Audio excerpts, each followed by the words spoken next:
Bonjour à tous et bienvenue sur le plateau d'Un cœur qui écoute, votre émission de spiritualité.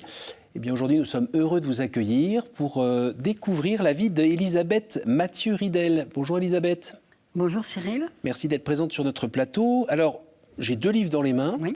Le plus frais, c'est « Je changerai tes larmes en joie, surmonter les deuils de nos vies » aux éditions MAM, qui consonnent assez avec l'actualité, puisque là, on arrive avec la Toussaint et puis la journée des défunts. Et puis auparavant, vous aviez écrit « Ne pleurez pas, la mort n'est pas triste ». Accompagnement des malades, un médecin témoigne, toujours chez MAM, et qui là, hélas, résonne bien avec, on va dire, les débats ou les décisions qui vont être prises en lien avec la fin de vie en France. Merci donc d'être présente. On va parler de votre parcours de vie qui n'est pas un long chemin tranquille et paisible. Mais quand là, on vous voit avec ce regard et ce sourire, on se dit qu'il y a eu une rencontre à un moment qui a changé votre vie. Oui, tout à fait. Alors pour commencer, comme tout le monde, je vous invite à nous lire un extrait de texte de votre choix. Voilà, j'ai donc choisi un extrait de la préface de Monseigneur Soubrier, qui a préfacé donc mon dernier livre « Je changerai tes larmes en joie ». Alors voilà ce qu'il dit. Ce sont des fils qui s'enchevêtrent dans la même tapisserie humaine. Des fils qui ne font pas perdre le fil. Pourtant, on peut avoir parfois une impression d'accumulation, de répétition, d'enchevêtrement. C'est l'envers de la tapisserie. Il ne nous est pas caché des situations apparemment semblables et en même temps très différentes, des abîmes de souffrance et des champs de joie, des doutes et des actes de foi. Autant d'entrelacements qui n'ont rien d'une juxtaposition ou d'un alliage formel. L'endroit de la tapisserie ne se découvre que si le regard devient le regard du cœur. L'enchevêtrement n'est pas devant nous, il est aussi en nous. Les témoignages nous émeuvent, nous déconcertent parfois, mais ils nous interrogent. Qu'est-ce que tu vis? Quel est ton tourment? Quelle est ton espérance? Pourquoi avez-vous choisi ce passage? J'ai choisi ce passage parce que, en fait, il résume la vie de chacun, ceux qui souffrent, ceux qui sont dans la joie, ceux qui pleurent, et surtout l'enchevêtrement des émotions humaines. Le psychisme humain est quelque chose d'assez étonnant. On ne peut pas mettre une étiquette sur un état d'âme. Il faut connaître tous les fils, et finalement, même nous-mêmes, on n'arrive pas quelquefois à défaire les nœuds. Alors, il y a une prière qui s'appelle « Marie qui défait les nœuds ». Mais dans notre prière, dans l'accompagnement aussi d'accompagnateurs spirituels ou dans une communauté ou d'amis qui sont bienveillants, on peut essayer de trouver le fil.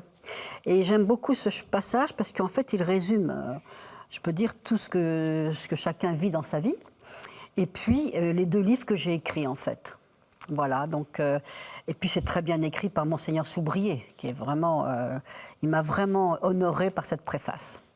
Donc aujourd'hui, vous êtes médecin, psychologue, comment vous définir aujourd'hui, je suis à la retraite, oui. Mais j'ai demandé au Seigneur d'être utile. Donc je continue à faire des témoignages, des conférences. Je suis médecin de formation, psychologue aussi, et spécialisée en accompagnement du deuil et en soins palliatifs.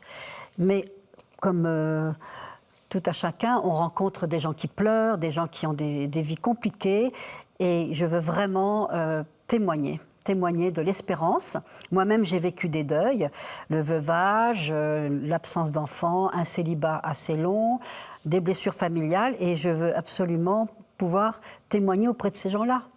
Alors, on va rembobiner tout ça, et donc on va commencer par le commencement. Un jour, vous êtes né dans une famille. Voilà. Et là, est-ce que c'est une famille chrétienne, par exemple? Alors, je suis née dans une famille catholique, pratiquante. Disons, mais on ne m'a pas donné l'image d'un Dieu bienveillant, miséricordieux. Et donc, c'était plutôt un Dieu légaliste qui comptait les péchés. Et qui juge, qui tranche, voilà, qui punit, qui juge, qui tranche, qui nous regarde, qui compte les péchés. Moi, très vite, j'étais assez rebelle. J'ai pas voulu continuer dans cette voie-là. À l'époque, c'était un peu la libération de la femme. J'avais 17 ans en 68. Donc, il y a des choses qui me choquaient. Et puis, j'avais envie de vivre. Et puis mes parents ont perdu 2 bébés à la naissance. Donc, je comprends tout à fait que ma mère était dans la détresse. Mais elle a perdu l'espérance. Et le Dieu consolateur, elle ne le connaissait plus? Elle ne connaissait pas le Dieu consolateur. Mais mes parents étaient des gens extrêmement honnêtes, charitables, dans des associations caritatives, engagés à la paroisse. Mais je n'ai pas senti l'écoute en plus en ce qui me concerne, parce que moi j'avais envie de vivre. Au niveau de l'affectivité et l'éducation sexuelle, c'était assez compliqué. On ne parlait pas trop? On en parlait, mais il fallait vraiment être dans une ligne droite. Et moi, j'avais besoin aussi d'affection, d'affectivité. Enfin, c'était pas simple. Et donc, j'ai rejeté tout ce carcan. Voilà. Et puis, après, ma mère a perdu la foi. Donc, je me suis dit, finalement, ils m'ont élevé, disons, assez durement dans la religion catholique. Et puis, eux aussi perdent la foi, ou ils ne pratiquent plus. Alors, qu'est-ce que c'est que cette religion? Bon. Alors, je me suis fait ma propre religion. Je me dis, alors, avant tout, aimer les malades. Et puis, les malades me le rendaient bien. Et je peux dire que j'ai eu la chance d'être accrochée à la médecine. Et puis, j'avais beaucoup d'amis qui me trouvaient quand même assez gaie, alors que j'avais un fond vraiment de désespérance, parce que j'arrivais pas à trouver l'homme de ma vie. Oui. J'étais critiquée par les uns les autres dans ma famille, sauf un oncle et une tante. Alors là, ceux-là, je les nomme, ils s'appellent François et Françoise. Et là, eux, ils m'ont jamais critiqué, ils m'ont jamais dit attention, tu files un mauvais coton, tu te marieras jamais avec ton caractère. Enfin, voilà, ils étaient très positifs. C'était une période aussi où vous faisiez un peu des excès dans plein de sens différents? Tout à fait, oui, parce que je me disais, autant profiter de la vie. Je manquais d'affection, donc comme beaucoup de jeunes filles. Vous avez changé un peu de partenaire? Voilà, tout à fait. J'ai changé de cœur d'artichaut un peu? Oui, mais d'un autre côté, j'ai été protégée parce que j'ai jamais vécu avec quelqu'un. J'ai eu des aventures, mais j'ai toujours dit, je vivrai avec quelqu'un quand ça sera mon mari. Donc je n'ai jamais... parce que pour moi, l'amour était sacré quand même. Je me dis, en attendant de trouver le bon, voilà, je reçois l'affectivité et la tendresse. Mais c'était pas... Vous aviez soif? Soif complètement. Puis à la maison, la maison un peu sec. Oui, et puis en plus de ça, avec les études de médecine qui étaient assez difficiles, à l'âge de 21 ans, j'ai voulu, à l'époque c'était la majorité à cet âge-là, j'ai fait tout de suite des gardes de nuit. Mon père m'a dit, maintenant tu te débrouilles. Donc j'ai travaillé jour et nuit dès l'âge de 21 ans. Heureusement, en 3e année de médecine, je pouvais être infirmière et avoir des équivalences, mais j'ai eu une vie très très difficile. Et la drogue, l'alcool, tout ça? Non, jamais. Alors ça... J'étais protégée de la drogue parce que je voulais garder mes cellules nerveuses, je ne voulais pas avoir le cerveau troué. Mais par contre, j'ai cherché la tendresse et qui n'était pas vraiment l'idéal pour trouver un mari, en fait. D'ailleurs, le mari, il n'avait pas l'air de se pointer beaucoup. Voilà, exactement. Et donc, vous avez coiffé... j'ai coiffé avec la Catherinette. La Catherinette. Et puis après... 25 ans. 25 ans. Puis après, je me suis dit, alors il y a quelque chose qui ne va pas là. Il faut quand même que je change de mode de vie. Et donc, j'ai fait des sessions de guérison personnelle. Je me suis posé des questions. Et puis finalement... Les sessions de guérison personnelle, c'était où? Alors c'était pas chrétien, mais c'était sur... Ça, parce que vous êtes allé chercher un petit peu dans l'ésotérisme. Je me suis fermée dans l'ésotérisme, en Inde. Et puis je voyais quand même des gens sereins chez les bouddhistes, mais ils n'avaient pas quand même... quelque part, je croyais à la communion des saints. J'ai été élevée quand même dans l'église catholique. Mon petit frère et ma petite sœur qui sont morts, je savais que c'était des anges qui nous protégeaient. Et puis on est d'une famille quand même élargie, chrétienne.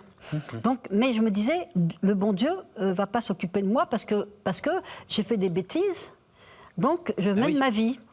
Mais vous aviez à nouveau le regard tordu parce qu'on vous avait appris Ben quand voilà, vous étiez tout à enfant fait, tout à sur fait. le père Fouettard, quoi. Le père Fouettard. Mais je savais qu'il y avait des gens qui priaient dans notre famille. J'ai un oncle prêtre, puis un oncle diacre.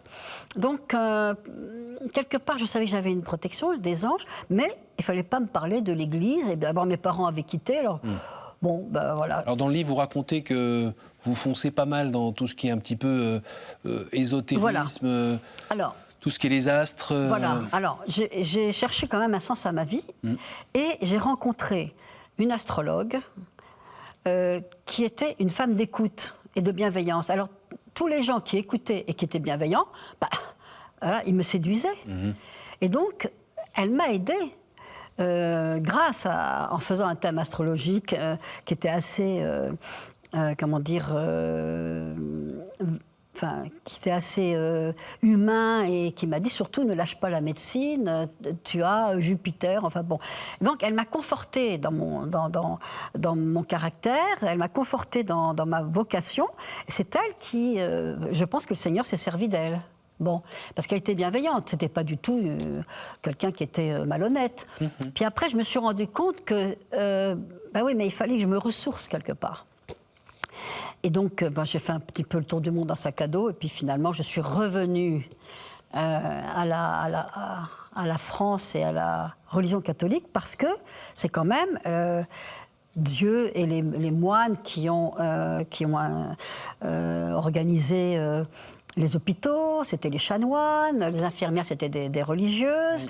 La charité, vient quand même des chrétiens, il ne faut pas le nier. L'histoire des hôpitaux de Paris, tout ça.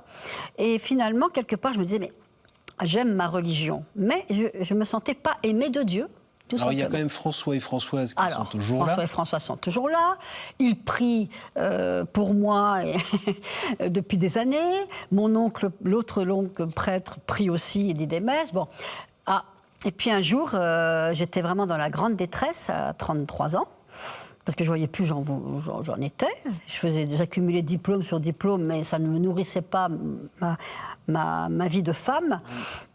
Les années passaient, et un jour, j'ai eu besoin de changer de voiture. Et François et Françoise allaient à Paray-le-Monial, aux sessions du Renouveau. Ils étaient logés à Chalon-sur-Saône, chez une autre tante. Et ils m'ont dit, viens si tu veux, viens voir ce qu'on en vit. Je dis, pourquoi pas, voir les charismatiques. Pour moi, c'était une population, comme j'allais voir les vaudous, les Tibétains. Enfin voilà, je me dis, les charismatiques, depuis le temps qu'on en parle. Et puis là, j'ai eu la douche. Dès que je suis arrivée à Paray-le-Monial, je m'attendais à voir, moi, des cathos un peu, un peu stricts dans leurs habits, un peu coincés.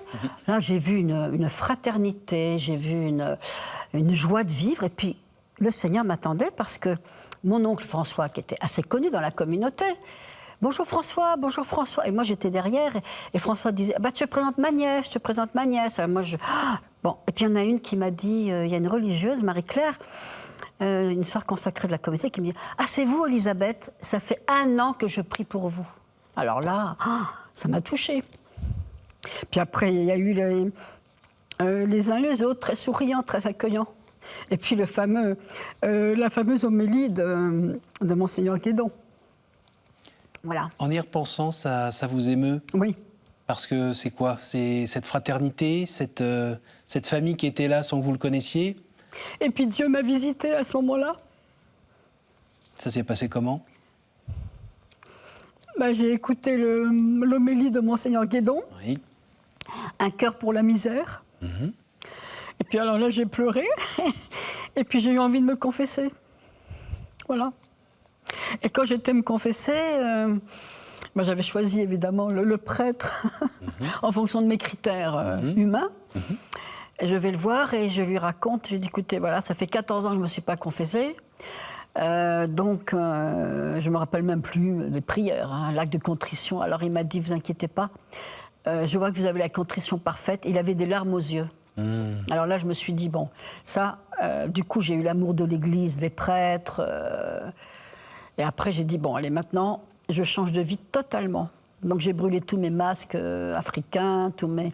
Oui, vous racontez tous dans le les livre qu'en bouquins. rentrant chez vous, après par le monial, vous aviez reçu une icône et vous ne saviez pas où l'accrocher tellement il y avait de... voilà. Alors, la bibliothèque Toute la brûlée, bibliothèque astrologique brûlée, voilà, tout ce qui était... les décorations sur les murs brûlées, on redémarre autre chose.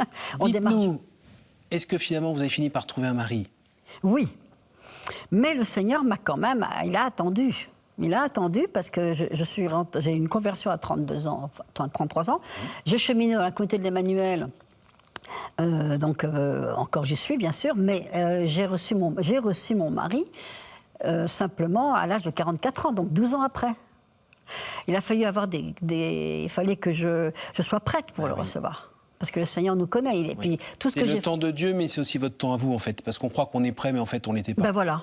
Moi, je me suis dit, ça y est, je change de vie, hop, le mari va descendre du ciel. Eh bien, pas du tout. Pour ceux qui nous écoutent, d'entendre que votre prière a été exaucée, mais pas par un Dieu magicien comme ça dans la minute, mais quand c'était le temps. Exactement. Voilà, Exactement. C'est bon à entendre aussi. C'est bon à entendre. Et pendant tout ce temps-là, entre le moment où je suis rentrée de Paray-le-Monial et le moment où j'ai rencontré mon époux, qui m'avait été présenté par des gens de la communauté de l'Emmanuel d'ailleurs, eh bien, je me rends compte qu'il a fallu que je donne de moi-même, que je rende beaucoup de services, que je sois écoutante. Peut-être se décentrer davantage. Voilà, exactement. Que je sois écoutante à SOS Prière, que je fasse beaucoup de babysitting de tous les enfants de la communauté de l'Emmanuel. Parce qu'à chaque fois, ça m'arrachait les tripes. Mais bon, j'ai dit, c'est comme ça. Et puis des sessions. J'ai fait des retraites. J'avais plein de choses à dépoussiérer. Des sessions. Il fallait le temps. Il fallait le temps. Que ça se fasse. Il fallait le temps et j'ai rencontré un homme. Alors, on pourrait se dire que, voilà, quoi, tout a été joué et vous étiez enfin installé à côté de votre mari et Voilà. roule, quoi. Eh ben non. Non, il y a eu encore une petite surprise. Oui. La maladie. Alors, de mon mari, vous voulez dire? Oui. Alors, donc j'étais heureuse avec Alain pendant 21 ans quand même. Hein. Et puis bon, après, il était plus âgé que moi.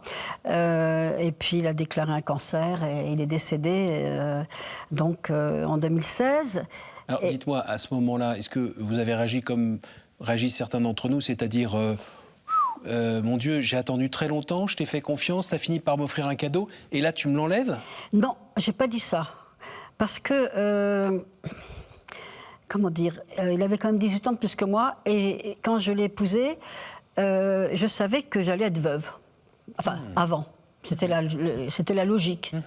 Et quand j'ai épousé Alain, qui était très charismatique et complètement dans la foi, il m'a dit, écoute, quand tu seras veuve, je t'enverrai un mari du ciel. Il a même dit quand je casserai ma pipe.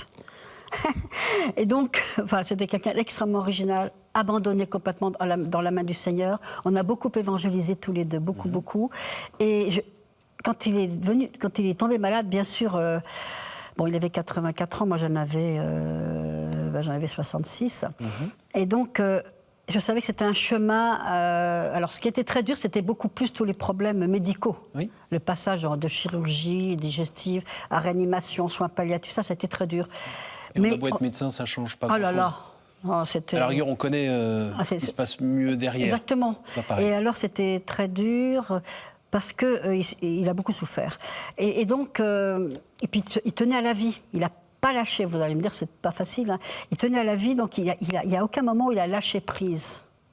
Et donc, moi, c'est très compliqué d'accompagner son conjoint, on sait que c'est fatal, qui est une maladie très dure, mais alors qu'il voulait s'accrocher à la vie. Donc moi, je ne savais plus trop. En fait, c'était affreux à la fin.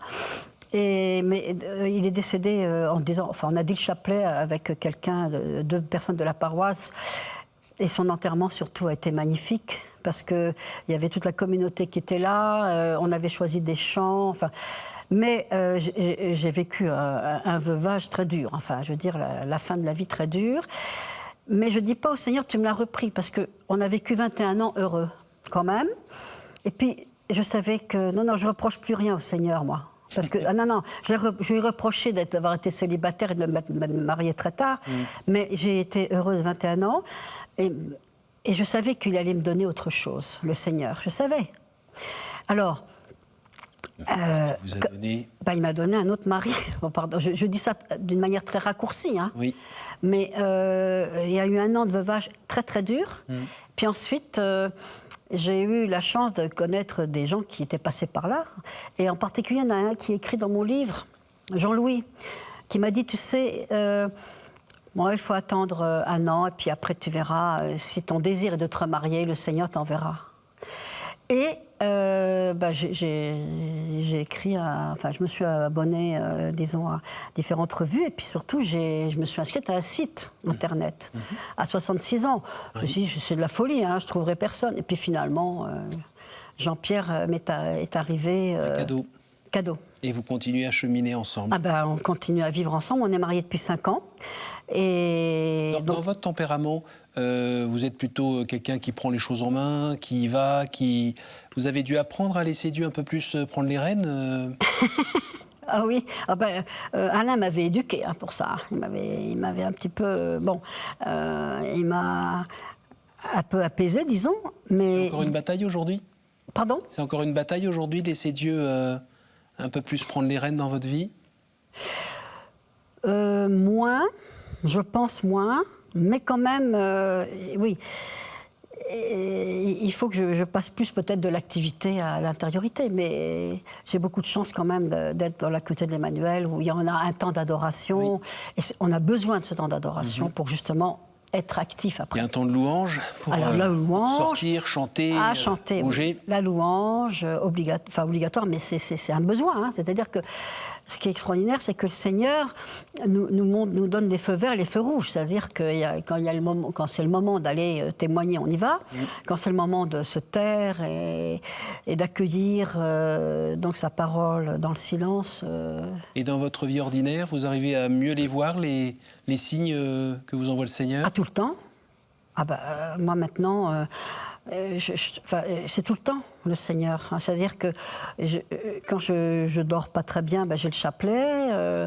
Il y a RCF à 7h moins le quart, il y a la parole commentée, il y a KTO. Tout le temps. Mais je m'accroche tout le temps au Seigneur, hein, tout le temps. L'émission, hélas, défile très vite. Est-ce que vous pourriez nous dire un mot sur les soins palliatifs, la fin de vie? S'il y avait un message, vous diriez quoi? Il faut de la vie pour aller jusqu'au bout et garder l'espérance que Dieu nous accompagne. Les soignants comme les mourants et les familles. Donc c'est un moment privilégié pour préparer le face-à-face avec le Seigneur. Il faut vraiment le vivre en communauté, enfin en communion et en alliance avec tous ceux qui sont là et surtout ne pas désespérer. Et autant celui qui est en train de le vivre que celui qui vient d'accompagner et qui, l'air de rien, se prépare un peu lui-même à le vivre un jour. Tout à fait, tout à fait. Et puis comme vient de dire le pape François, attention, l'euthanasie c'est une fausse dignité. Nous arrivons à la fin de cette émission. Est-ce que vous pourriez me dire un chiffre entre 1 et 10, s'il vous plaît? 7.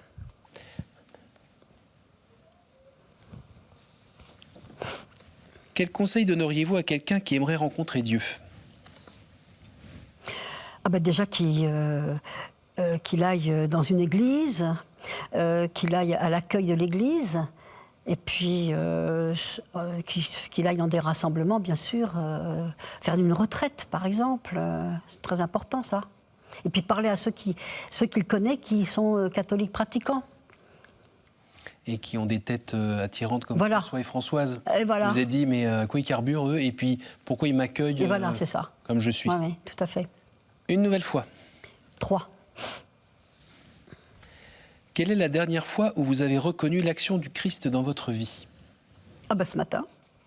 Ce matin, j'ai pris le train pour venir vous voir et je me suis assis à côté de quelqu'un qui avait un rendez-vous justement à l'IPC et on a parlé du site qu'il voulait faire sur la bioéthique. Il a pris mes coordonnées et voilà, c'était le Seigneur qui nous a mis en contact. Voilà. L'Institut de philosophie comparée. Voilà, tout à fait. Une dernière? 5. Quelle est la pire idée fausse que l'on se fait sur Dieu, selon vous? Le Dieu culpabilisant, qui punit, et surtout un Dieu qui n'est pas miséricordieux. Et ça, vous pouvez nous dire aujourd'hui que c'est vraiment pas le cas? Pas du tout. Ce Dieu est tendresse et pitié. Lent à la colère et plein d'amour. Plein d'amour. Amen. Merci beaucoup Elisabeth. Je Merci. rappelle les titres de vos livres. Donc le tout récent, c'est « Je changerai tes larmes en joie, surmonter les deuils de nos vies ». Où c'est pas un livre de recettes, hein. Ah non.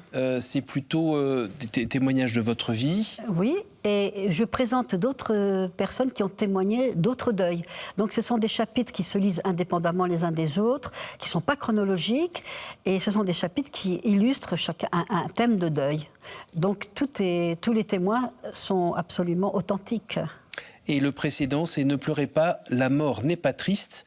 Accompagnement des malades, un médecin témoigne. Donc un livre qui est, hélas, bien d'actualité. Oui. Et vous donnez des conférences d'ailleurs en France à ce sujet-là. Merci beaucoup d'être venu nous voir, de nous partager ce soleil qui irradie.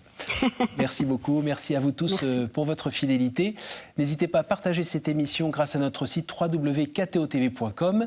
Un petit coucou à ceux qui nous écoutent en podcast et aussi à la radio. Et moi, je vous donne rendez-vous la semaine prochaine.